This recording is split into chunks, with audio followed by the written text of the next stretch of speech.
हम लोगों ने अभी तो बात नहीं की है।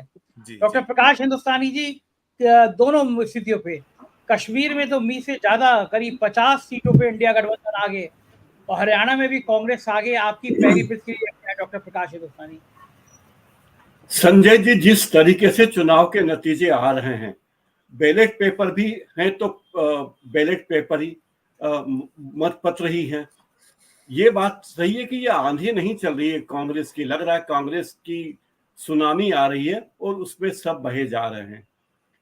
इतना अंदाज शायद चुनाव सर्वे करने वालों को भी नहीं था कि कांग्रेस को इतनी सीटें आएंगी, लेकिन कांग्रेस जिस तरह से मोहब्बत की दुकान खोल रही है वो चमत्कृत करने वाली बात है। राहुल गांधी जब प्रचार करने जाते थे तो लगता था कि राहुल गांधी सकारात्मक बातें करते हैं, सकारात्मक बातों की तरफ लोगों का ध्यान नहीं जाता, लोग नकारात्मक बातों को पसंद करते हैं।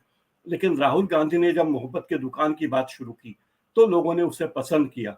और मुझे लगता है कि जिस तरह से राहुल गांधी ने, प्रियंका ने, खड़गे जी ने, राजेश पायलट ने भी दोनों ही राज्यों में बहुत मेहनत की, इन सबको क्रेडिट जाती है।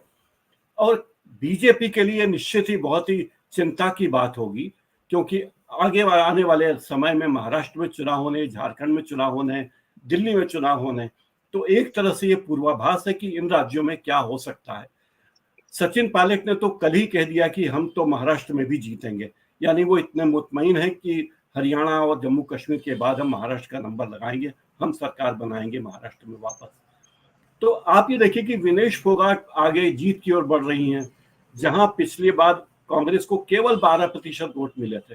तो चुनाव, इस तरह के चुनाव परिणामों की अपेक्षा किसी ने की नहीं थी, और देश के मतदाता खुद चमक करते हैं कि अरे ऐसी सुनामी कांग्रेस की आई है। और मोदी सरकार के लिए, बीजेपी के लिए एक बहुत बड़ी चुनौती है। उन्हें इस सुनामी को थामने के लिए अपनी रणनीति बदलनी पड़ेगी। आखिर आप किसानों को नाराज करके, जवानों को नाराज करके, खिलाड़ियों को नाराज करके, सरपंचों को नाराज करके, अध्यापकों को नाराज करके, बेरोजगारों को नाराज करके इस देश में हुकूमत नहीं चला सकते। आप वोट नहीं पा सकते, क्योंकि ये लोग ही जनता हैं, ये लोग ही वास्तव में सरकार हैं, और यही लोग किंग मेकर हैं। संजय जी।